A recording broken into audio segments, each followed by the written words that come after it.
ভাড়া কিমান? ভাড়া কিমান?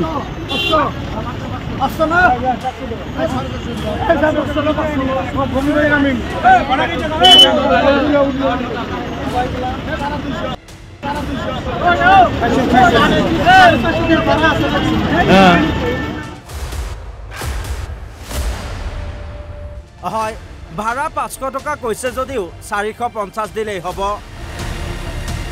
এইবাৰ এই যুৱকজনে কি কয় শুনক। হবিৰগঞ্জ যাম। মই আমাৰ এই ৰমজান মাৰ ঈদ আহিছে, ঈদত যাম আমি। ঈদত ঘৰত আমি ঈদ পালন কৰোঁ। এতিয়া আমি জালুকবাৰী আহিছোঁ, জালুকবাৰীৰ পৰা আমি হবিৰগঞ্জ যাম। তেনে সাধাৰণ আপোনাৰ এই ভাড়া 220 টকা আপনাৰ কাউন্টাৰৰ পৰা লয়। এতিয়া বৰ্তমান 500 টকা 400 টকা এনেকে ভাড়া লৈ আছে। তে আমি দুখীয়া মানুহ এনেকা ভাড়াটো যদি বেছি লয়, আমি দুখীয়া মানুহ কেনেকে যাম? আমি হাজিৰা কৰি খাওঁ বা আমাৰ বেলেগ কাম ইনকাম থাকিলে আমি বেছিকে যাব পাৰোঁ। এতিয়াতো আপনাৰ এই হাজিৰা কৰি 500 টাকা 400 টাকাকে আমি ভাড়া দিয়ে ফেলে যাব নোৱাৰি, এনেকা অৱস্থা হৈছে। সোমবাৰে পবিত্ৰ ঈদ, সেয়েহে কৰ্মসূত্ৰে মহানগৰীত বাস কৰা লোকসকলে ঢাপলি মেলিছে নিজ নিজ ঘৰখনলৈ। মহানগৰীৰ খানাপাৰা জালুকবাৰীত যাত্ৰীৰ ব্যাপক ভিৰ।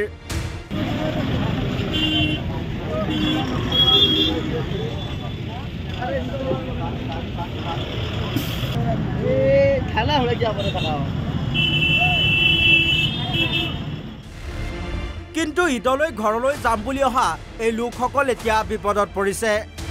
সাধাৰণ ভাড়াতকৈ দুগুণ পৰ্যন্ত বেছি ভাড়া বিচাৰিছে বাহনসমূহে।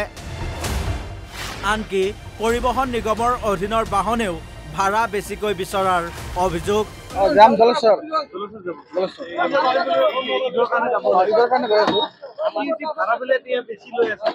ভাড়াত লাগে শুনি আছো। ভাড়া মানে আমি যাওঁ একচুৱেলি 200 টকা ভাড়া লাগে, এতিয়া খুজি আছে মানে 300 350 টকা। এইটো খুব বেআইনী হৈ আছে।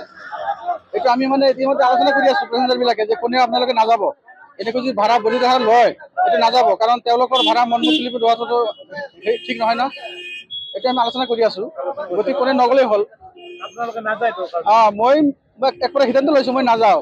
গাড়ীৰ অভাৱ নাই না, ঘৰত যাম। গাড়ীৰ অভাৱ নাই, গাড়ী আছে আৰু এভেইলেবল। কিছুমানে ভাড়াটো মানে বেছিকৈ লৈ আছে, 300 350 খুজি আছে। মই কৈছো নহয়, এনেকুৱা ভাড়া কিয় ল'ব? এইটো আপোনালোকৰ মানে অসম পৰিবহণ নিগমৰ আণ্ডাৰত গাড়ী হয় নে নাই? মনমুচলি ভাড়াটো লোৱা সম্ভৱ নহ'ব নহয়। আমি যাম জলেশ্বৰ, আৰু গাড়ীবিলাক গৈ আছে আপোনাৰ জলেশ্বৰ লখিমপুৰ। এইটো গুৱাহাটী জালুকবাৰীৰ পৰা গৈ আছে। বেছি মানে বহুত বেছি লৈ আছে, ডাবল লৈ আছে, বেছি ডাবল ভাড়া লৈ আছে। সেইকাৰণে ৰৈ আছে। মালিগাঁৱৰ পৰা হাইদৰ আলী, অসম লাইভ 24।